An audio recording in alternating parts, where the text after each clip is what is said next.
All right, everyone. Thanks very much for being here for today's webinar, and a special shout out to all of you who are here right now for being here on time. We're going to wait about 90 seconds for others to come in, so please go get that bite to eat. If you're doing this during your lunch hour or go make a trip to the bathroom, this would be a good time to do it, and we'll get started very, very soon.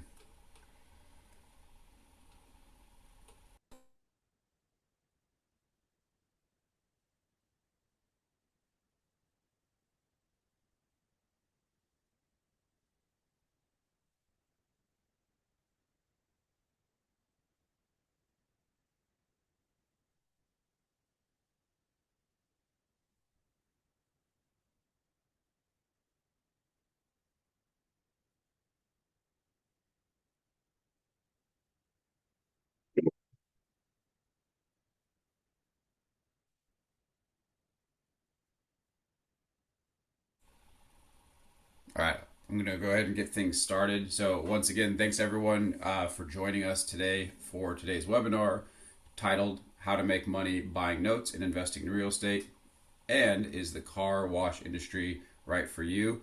We're featuring Bob Paulus today from PPR Capital Management. I'm personally very excited about this because number one, just the debt strategy using a self-directed IRA, I think, is a very, very powerful one. But also, Plan and PPR have a great history working with each other. And I, being relatively new to Plan, I started in September of 2024. I'm excited to kind of learn with everyone in the audience today about all that PPR does. Quick disclosure, as always, this presentation today is meant for educational purposes only. So we are not advisors. We're not giving you investment advice. So we always encourage you to go do your own due diligence, talk to the necessary professionals before making any investment decisions. Another housekeeping issue or item is that we'll have the chat turned off today, as always, but we really, really like questions. We like to make this interactive. We want to make it a great dialogue, and I know Bob is welcoming your questions, so please find the Q&A feature on Zoom and ask your questions there. If you have any questions about the presentation today, if you need to have a self-directed IRA question or whatever it is, you can always reach out to us at the contact information there. And then we also have Bob's contact information, which I'll show again at the end, but here it is for you. So if you ever have any questions, you can reach out to Bob directly. So without further ado, Bob, I'm going to turn it over to you, and the floor is yours. Thanks, Matt. Appreciate it. We've been partners with Plan since about 2009, so we appreciate the relationship. This is my first time doing a webinar with so many people, so please go easy on me. The purpose of today's call is I'd like to provide you some education about the note industry, the multifamily industry, the importance of diversifying risk, and tell you a little bit about the car wash industry. We have about 30 minutes, and it's a lot. So if I don't get to the car wash industry in depth enough, I'm going to beg Matt to let me do another call in a couple months. And if he doesn't like me anymore, or if you don't want to wait, I'm happy to discuss that with you one-on-one and even send you some information about the industry. I'm going to tell everyone you heard it here. We'll get Bob on to talk about the car wash industry if we don't cover it today. So your request is granted. Thank you, Matt. Appreciate that. And if you're interested at the end in learning more about a PPR investment, then please schedule a one-on-one call with me. I'd love to talk to you about it further. So without further ado, I'd like to tell you a little bit about PPR. I co-founded the company in 2007, along with my two partners, Dave Van Horn and John Sweeney. And last week, we just hired our 40th employee and plan to add about 5 more seats in 2026. We're located in Wayne, about 5 minutes from the King of Prussia Mall, about 40 minutes west of Philadelphia, for those of you that aren't familiar with the area. Uh, and in the beginning, we started buying discounted second mortgages in 2007 at a very steep discount. probably about 3 to 4 cents on the dollar of $40,000 UPB, unpaid principal balance mortgages. So $1,200 to $1,600. And these loans were pretty beat up. You had more people that had bankruptcies than didn't, and a phenomenal credit score for these people were 550. Uh, and in the beginning, we were paying our investors a 19% return. So, and this was for three guys who didn't have any experience in the mortgage industry. So let me just back up from that for a second and talk about what financial advisors are suggesting before I get into the three verticals, the three alternative investments. So it used to be that they would say the traditional portfolio, you're looking for an 80-20 split, where you have about 80% in stocks and 20% in bonds, which are a little safer. As you get older, like me, I'm 57, you want to shift that a little bit, cut it down to 60% stocks and 40% bonds because they're safer. You need to protect your nest egg because you don't have as much time to recoup it if something goes wrong. Now, over the last few years, they've started shifting that thought process and recommending a 50-30-20 split. So that is 50% stocks, 30% bonds, and 20% alternative investments. The alternative investment space is designed to provide a strong return that has a low correlation. So, for example, we all know it's been a pretty good run for the stock market over the last decade or so. Double-digit returns, 10, 11, 12%, not uncommon. But we all know that it's just a matter of time till we have a down year or only a couple percentage points. So these alternative investment, you want a low correlation. You want something that is not affected when that market goes down. And the residential real estate is a great hedge due to the low correlation as well. It's a very well-known asset class, and people can get their mind around what that is buying real estate. Now, out of curiosity, does anybody own a loan that's not performing? If not, or if they do, or sometimes people are scared of buying a non-performing loan because they don't understand the foreclosure process. And they think, I wouldn't even know how to start that. Well, the answer there, it's pretty easy. You don't have to worry about it. You're going to you need an attorney that's licensed in the state where the property is. And you just pick up the phone and say, I want to foreclose on this property. And they do the rest. So it's very simple. Now, I do want to give a public service announcement here. If anybody has a loan that is not in servicing, that they're managing on their own, I highly recommend. I'm not an attorney, I'm not licensed to give advice, but I really recommend against doing that. You want to hire a servicer. So we deal with FCI lenders, SN servicing, Phase servicing. Those companies take all of the regulatory risk off your plate uh, and make sure that you don't run into any trouble. When we started in 2007, there was virtually no regulation in the industry. If you had a bankruptcy, I could call you at work, say, hey, let's work something out. And that's perfectly fine. Now, in 2009 or 10, the government created the CFPB, Consumer Financial Protection Bureau.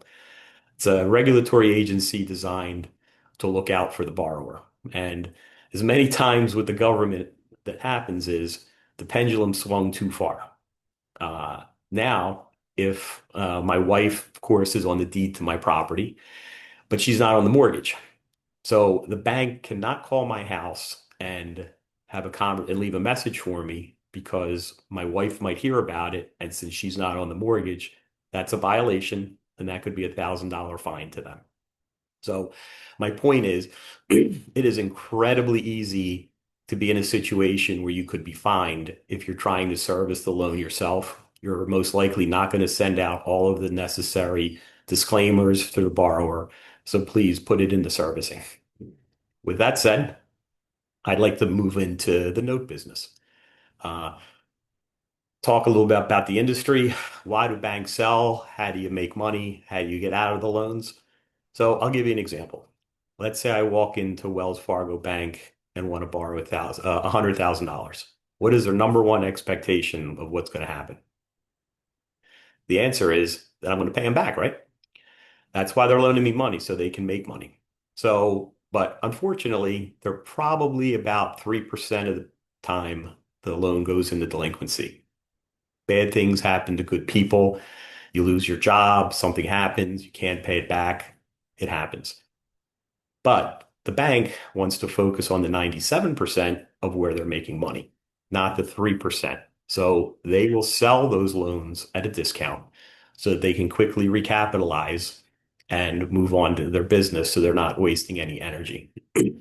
And that's where companies like PPR come in. We buy loans at a discount. We buy nationally probably at about 68 cents of the fair market value. So, for example, if the house is worth $100,000, let's say they owe $100,000, we'll pay about 68 grand for that loan. So I ask you, uh, is that a good deal or a bad deal? The answer is with many things is it depends. So, for example, if the property is in a non-judicial state with a quick foreclosure, like Virginia or Texas, you can get through foreclosure in 3 months. Uh, and because you're in it such a short period of time, you typically pay somewhere in the mid 70s for that loan.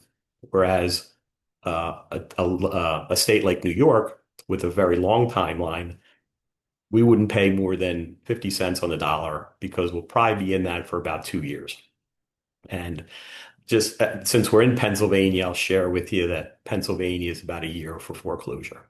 But I don't want to give you the impression that we buy loans with the goal of foreclosing. That's not our goal.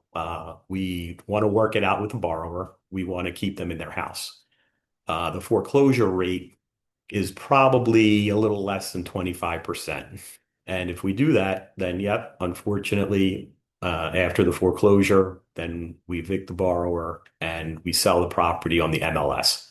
But the goal is to modify the loan. I've done well over 1,000 loan modifications between myself and the team that I used to run at PPR.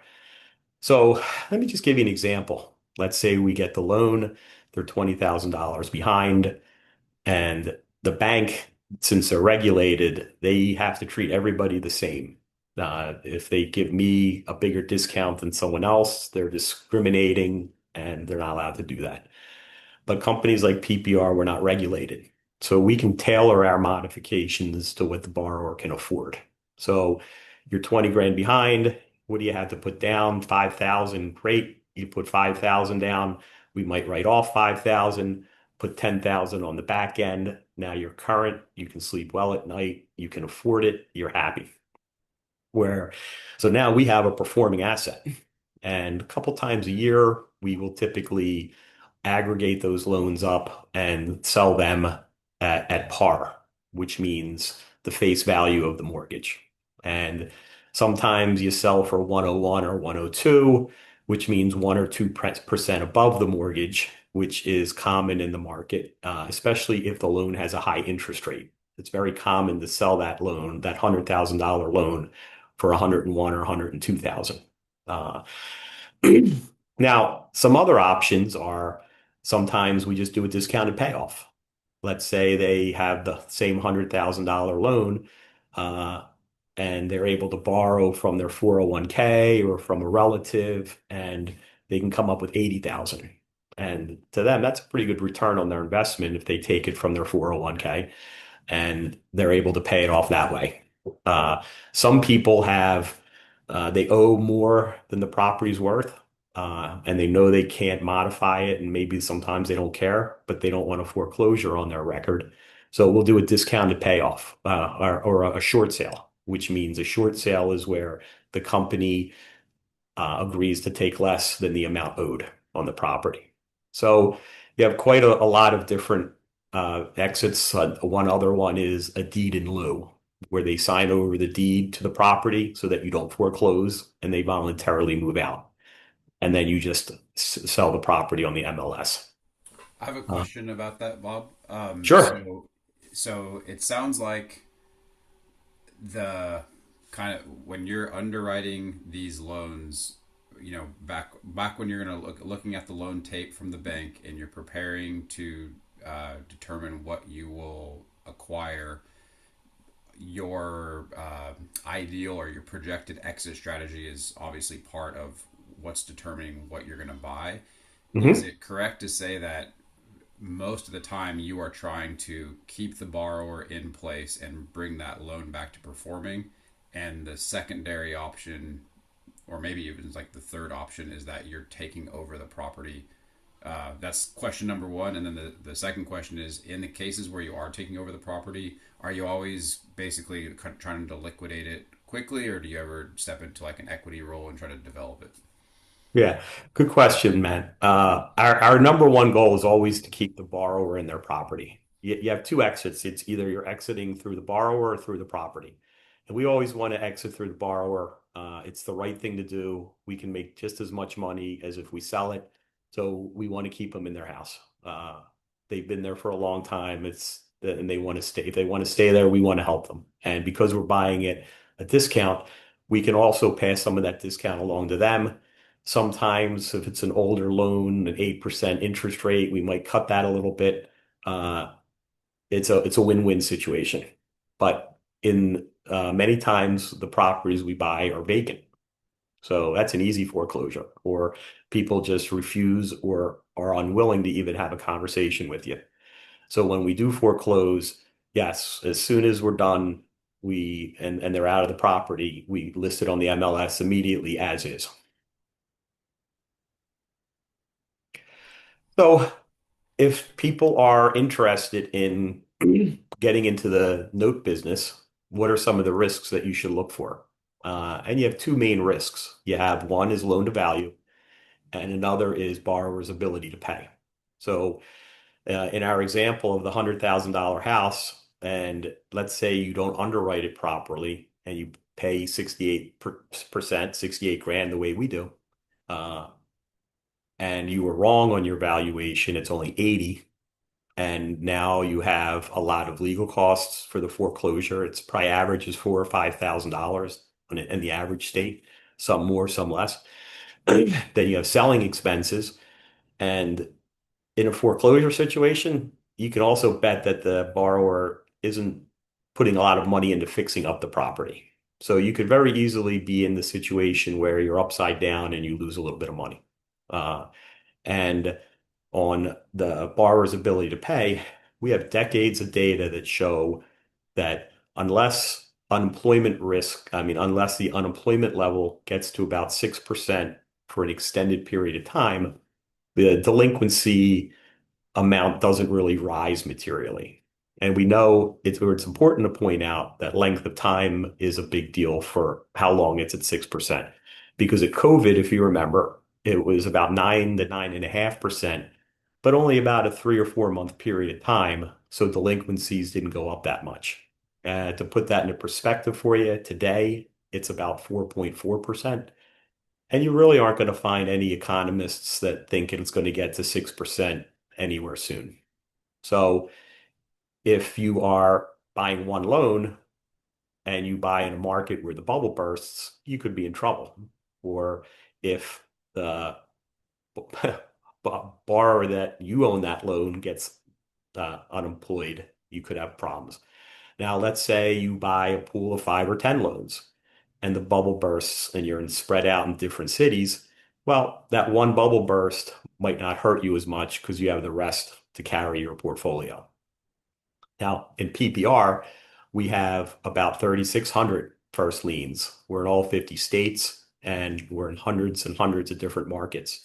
So we know there are going to be 4, 5, 6 bubbles that burst, different little markets, not necessarily big cities, but markets where the value will go down. And we could be in that situation where a handful of loans lose a little bit of money.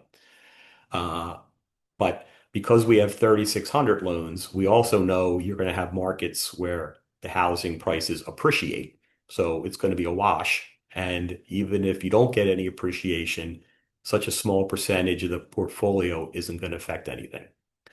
And it's the same with the borrowers. We know that the unemployment risk, you're going to have some that lose their job. That is what it is. But the sheer number of loans balances everything out. Any questions about the note business? I no questions have come up from the audience yet. So if you're in the audience, please ask some questions. Other than there was one comment, some when you were talking earlier about buying I think the second lien mortgages or the mortgages with the lower credit score. Someone said, "I remember those days." I did have a question in the first lien mortgages, that 3,600 number, I believe you said. Are these all single family residences? Or Correct. are these okay? Got it. And the other question I had was, uh, can you talk a little bit about how you uh, are buying loans during periods when there's projections of a softening market? So, for example, it's 2021, things are going crazy in the Sun Belt, but that's an indicator that, in 36 months, that market might soften. Can you just talk a little bit about how you consider that into the notes that you purchase?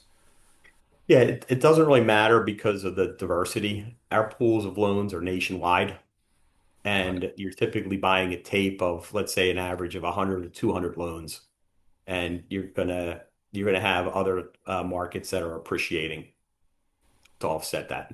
Okay. Plus, the other thing is, you're mostly, if we're only foreclosing on 25%, that means 75% you're working it out with the borrower, and they owe what they owe. And uh, I'll give you an example back in the second lien days in the beginning. All of a sudden, we started in '07 and in '08, the market crashed. Everything was upside down. It was a worst case scenario.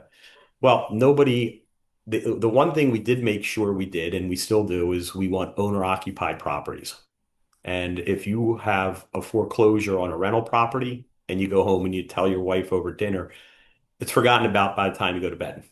But if it's a primary residence, it's a different story. Kids were born there, you've been there 10 years, whatever, you don't want to move. You want to figure that out. And emotional equity is much more important than financial equity. All right. So let me talk a little bit about the multifamily industry. Multifamily is typically rated A to C minus, whereas the A space is the brand new stuff in King of Prussia or anywhere for that matter, where the paint's barely dry, people have moved in. There's no way for us to get involved with that and provide value. So we don't get involved with that.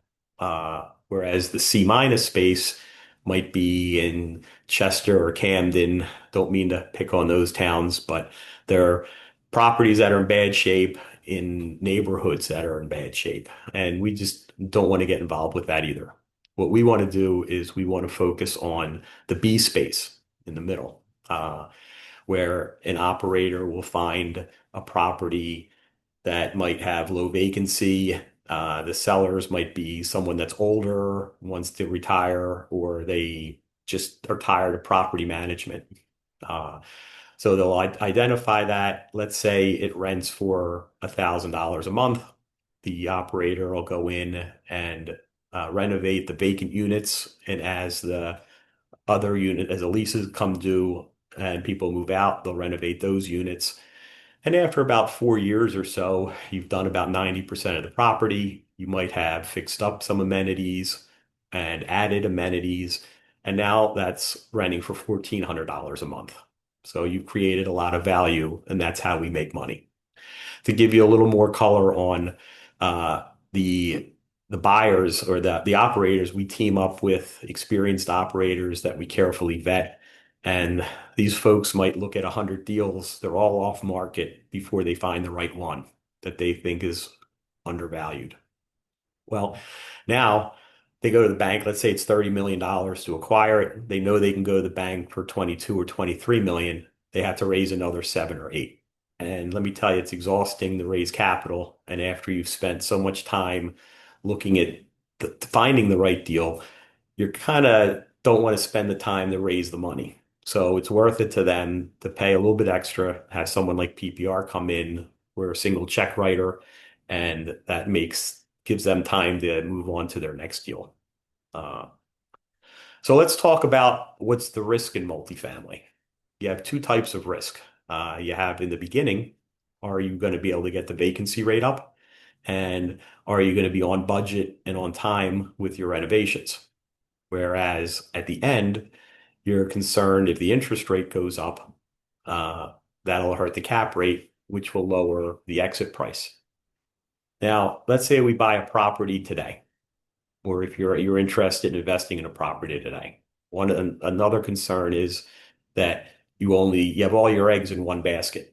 And most economists will tell you that interest rates are going to be lower at the end of 26 than they are today.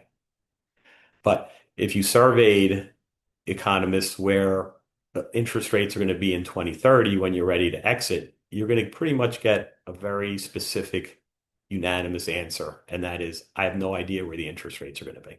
So you could get into a deal with somebody and then you all of a sudden at the end, your interest rates are higher.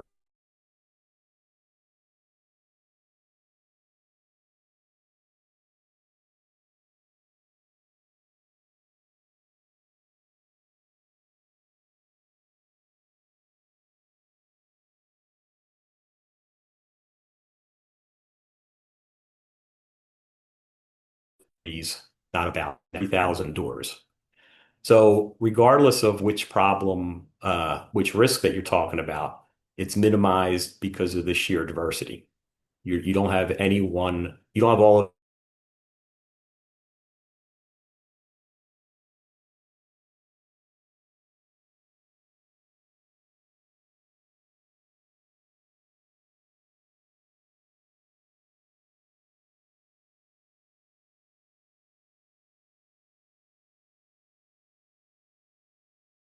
of your properties at any a small percentage of the loan and 40% multifamily and build to rent.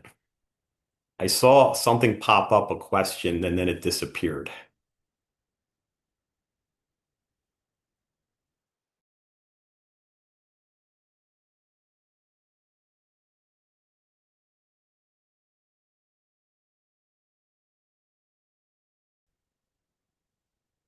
Matt,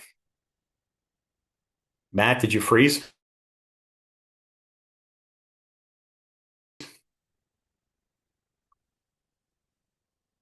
Matt, I can't hear you. Can you hear me now? Yes. All right, keep going. It looks like you might have frozen a couple times. So maybe jump back just quickly to sort of the last 90 seconds of what you were saying about multifamily. Sorry about that. Nah, no problem. I'm in Costa Rica away with my wife, so I guess maybe the internet is not as stable as I would have liked in my office. What's the last thing you heard, Matt? How far should I go back? You were beginning to talk about the risks of multifamily, and I think you were starting to touch on interest rates. Oh yeah, Okay. there we go. Thank you, William. Interest rates 26 versus 30. Okay. So most economists will tell you that the interest rates at the end of 2026 will be lower or equal than they are at the beginning of the year. But if you're buy a property, if you get involved with a property today, and your exits in 2030, and you survey economists where the interest rate's going to be in 2030, you're going to get a unanimous concrete answer. And that answer is going to be, I have no idea. So your risk if you're getting involved with one multifamily property, number one, you have all your eggs in one basket. And number two, you have no idea if you're going to be in trouble at the end of 2030. If I buy a property now and interest rates go up 200 basis points, I don't care because I'm going to be in that property for 5 years. But it's at the end that you worry about. And one thing, that's how PPR diversifies its risk. We have 18 multifamily and build to rent properties at different stages, from anywhere from under contract to getting ready to exit next quarter. So the diversity, whichever problem you have, is only going to affect part of the portfolio. And then further diversification in the sense that we have 3,600 non-performing first mortgages. The portfolio breakdown is about 60% notes and 40% multifamily and built to rent, with the caveat that we're constantly buying and selling so that those percentages change. So can you know, apologies if you already covered this, but can you talk a little bit more about the the business plan, the PPR business decision to expand your verticals from being in the note world and then going into the build to rent space? Sure. So it's all about diversifying and protecting the the investor's money. Uh, the note business is trillions and trillions of dollars, and we last year bought about $400 million worth of non-performing notes. But as you move up the food chain, you have companies like Goldman Sachs. They might literally write a check for $1 billion to to acquire a pool of loans. And they have such a low cost of capital, and it's a relatively efficient market that really squeezes the returns. Their returns might be 8 or 9%. Well, needless to say, I can't afford to do that. My returns are about 22%. So I will fish in smaller ponds that they don't want to get involved in because they can't deploy enough money in the smaller tapes. And or another strategy is when they buy $1 billion worth of loans, there might be a little percentage of those that just don't fit into their matrix of what they want. So they'll carve that off to me. So to sum up, the answer to that question is if I try and buy 8 or 900 million dollars of loans, my margins will get squeezed and I wouldn't be able to, it wouldn't be practical for me. Got it. So we went into different verticals. Okay. And we've done a good job over the years building out our team and our processes and our diligence about how to carefully vet those operators. Okay. And I said to you earlier that I used to manage the team of asset managers. Well, about 6 years ago, we outsourced that to a company that they handle all of the modifications and all of the borrower interactions. We realized that our gold star is capital raise. And it might have taken us, if Pennsylvania had a 12-month foreclosure, might have taken us 13 or 14, where those guys can get through in 11. And the quicker you can get through these things, the better, the more profitable you're going to be. Our goal in 2007 is, hey, we were happy if we raised 50 grand a month. Now we're raising over 2.5 million a week. Wow. So we can't deploy all of our money in one vertical, nor do we want to, because the more diverse you are, the better. So where do you find the operators? I mean, where does that pipeline of operators come from? Because it is a whole different it is a different vertical. Yeah, we have a team that it's not that hard to find operators, and we're well known in the industry enough that people seek us out because they know we're reasonable to deal with. And Got it. more importantly, what's the most critical is they know that if we say we're going to close, we're going to close. So we bring a lot of value to those operators as well. All right. Someone did ask a question. How long have I think this question is for you. But the question is, how long have they been doing this, and what's the average return over that time? So talk a little bit about your track record. Well, we started in 2007 and we offer a fixed rate. I told you in the beginning we were offering a 19% return. In the past, we've been offering a 12% return, and that's consistent. And over the course of 18 years, we've never missed a payment, and we've never been a day late, and we've never frozen redemptions. And by freezing redemptions, it means when your loan matures, especially during COVID days, companies said, well, I know you asked for your money back, but we're going to freeze that for X number of months. We never did that. And we also have a fixed return on this in our current fund, which I'm going to discuss at the end. All right, perfect. Very good. Thank you. So last, I'd like to talk about multifamily's cousin, build to rent. Build to rent is where we will partner with an experienced builder that we carefully vet that let's say they want to build 100 single family homes and uh, it's kind of similar to the multifamily. Let's say it costs $30 million. They can get the first lien, the first lien, and they need the equity. And then at the end of the project, which typically lasts 3 years, we're going to sell to a company that is interested only in cash flow. They might have cost of capital with at 4%. So an 8% return or a 6% return to them is pretty significant. Uh, so let's talk about why build to rent is so popular nowadays. Uh, you have the millennials with two kids and a dog, and they need to get out of their house or their apartment, excuse me, and but they still can't afford a mortgage payment. There's never been a bigger discrepancy between mortgage payments and rent payments. You have any idea why? Yeah, and full disclosure, that was my question that I put up on the poll, but then I got a little bit gun shy about that poll because we're having the technical issue. So, my thoughts are that it has something to do with interest rates. But yeah, you tell me. I know that probably 4 or 5 years ago, were getting 3% mortgages, three and a quarter, and then it shot up to seven, and everybody thought that. But let me tell you a little story. In 1994, when I got married, my wife and I were looking for a place to live in Springfield, Delco, and we could have bought a two-bedroom house, or we could have rented a two-bedroom house. Both were about $850. And hey, if the price is the same, of course you want to buy and not rent. And back then, interest rates were 8.5%. So I'm not buying the interest rate. The reality is it's more because of the housing shortage. There's about a 3 million unit shortage of single family and close to a million of multifamily.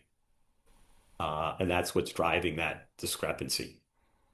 Uh, So, what are some advantages of build to rent of why we're leaning into it? So, I told you about the multifamily being about a 5 year hold. Well, build to rent is probably about 30 to 36 months for the builder to build all of the units and then lease them up. And they're going to build them in 10 or 12 at a time. So they build 12, they get the CO, the certificate of occupancy, rent them out. So you have a shorter hold time, 36 months versus 5 years, and you have quicker cash flow. So that means less risk and for the similar returns. So that's why we are leaning into that space. With so the operator, the yeah, the builder comes along and is going to build these sites. About how many are they building at a time, and how many of those is PPR participating in? And then the third question is, are they just getting their financing through traditional bank financing? They are getting it through traditional. So it might, they're all different. They're anywhere between 100 and 200 that they're going to build. Uh, but they're going to, once the project is done, let's just say it's 100 for this example. Uh, Once that 100 is done and relatively leased up, we sell that the same way we would a multifamily property. And a company will come in and they specifically in those developments, they won't let anybody buy because if you own your own home, now you can do your own thing, whereas they like to control it. It's very similar to multifamily. It's just instead of an apartment, a traditional apartment, you have your own backyard, your own garage, your own space. And who are And the who? What do the buyers look like when they're all finished, and you have the hundred home yep, portfolio for sale? yep. Same as the multifamily. It might be a large insurance company with millions and millions of pension fund dollars, and they have a very low cost of capital, and they want the cookie cutter. Everything's done, everything's in place, and they don't need a 20% return. They love an 8% return because their cost of capital is so low. Got it. So I would like to talk about give the shameless sales pitch of what PPR has to offer, if that's okay, Matt. Yeah, go right ahead. So to give you some scope of how big we've gotten, we now have about 550 million of equity under management and about 1.4 billion in assets. We have about 3,600 senior liens and the 18 multifamily and build to rent properties. Last year, we raised over 140 million of equity, all to accredited investors. And our fund is $100,000 minimum, and it pays a 12% return for 3 years. And you can either get paid monthly, or you could compound it and get a lump sum at the end. So, for example, if you invested $100,000, we would AC, and you wanted monthly, we'd ACH $1,000 into your account the first of every month. And if you just wanted to compound it and take a lump sum at the end, that would be the equivalent of about a 14.3% return. So at the end of 3 years, you get your 100 back plus about another 42, 43,000. Uh, and the fund closes on February 28th. And on March 1st, the new fund will pay 9% current or 11% compounding. And probably 95% of our investors are in the 12% fund, but we also have an option where you do 1 year at 8% that has a $50,000 minimum, and a $75,000 minimum for 2 years that pays 10%. And both of those are going to go away at the end of the month. Okay. At the end of February, my apologies.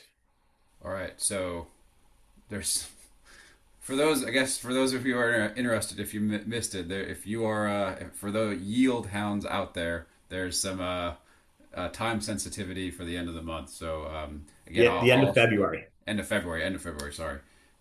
Okay.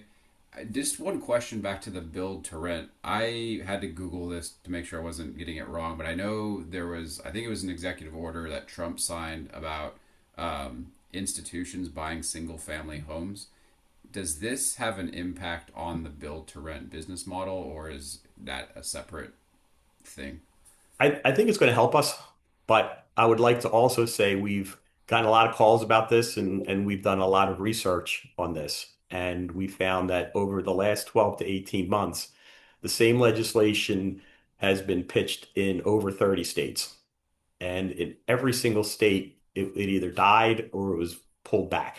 So I think it's more of an election thing, the year thing of what they're saying.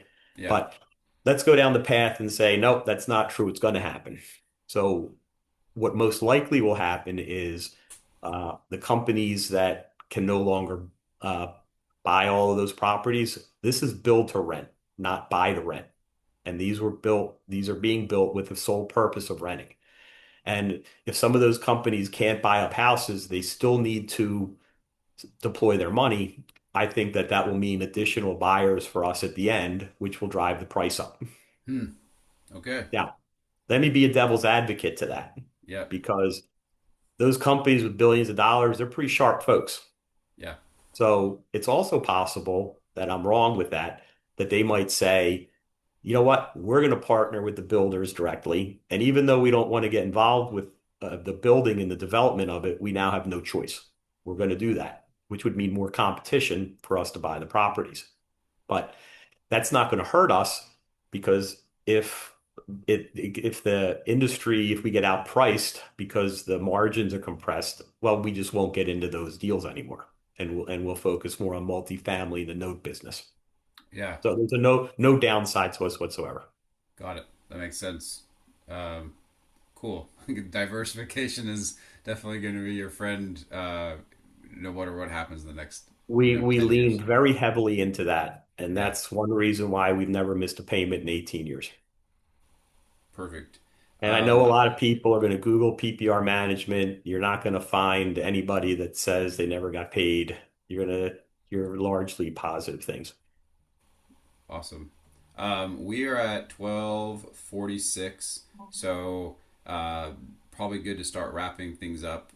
We will have you on to talk about car washes most definitely, but if you Thank want you. to maybe give the 90-second teaser or something, so people can have a taste of what you're talking about.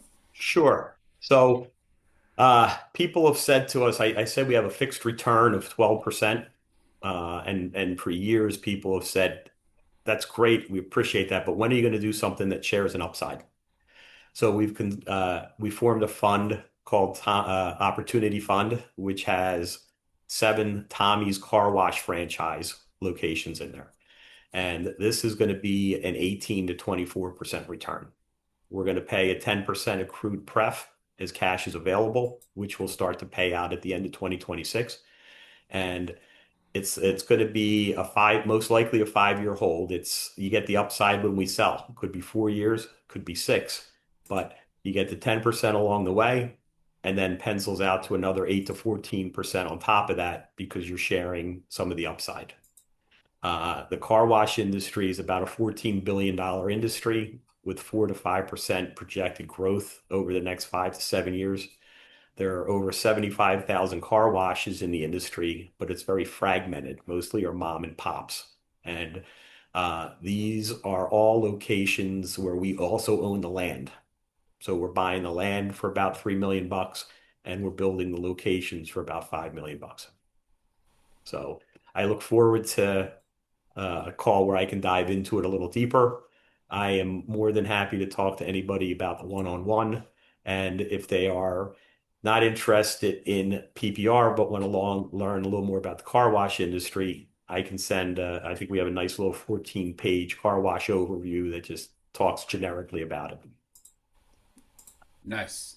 Sorry, my video. Okay, there we go. So I put up Bob's contact information for those of you who want to learn more about the car wash industry or want to ask questions about kind of the rest of the presentation. We covered a lot, or Bob covered a lot. So I thank you very much, Bob, for going through all that very, very thoroughly. If you have any questions, like I said, please reach out to Bob. Otherwise, I think we're going to end it there. Bob, any last comments you want to say before you go and enjoy Costa Rica? Yep, Matt, thank you very much for your time. I hope nobody fell asleep during the call. I know. Thanks very much, everyone, for joining. Thank you, Bob, Yeah. of course. And we will catch you on the next one. So have a great day, everyone. Thank you. Bye bye. Thanks, everyone. Have a great day.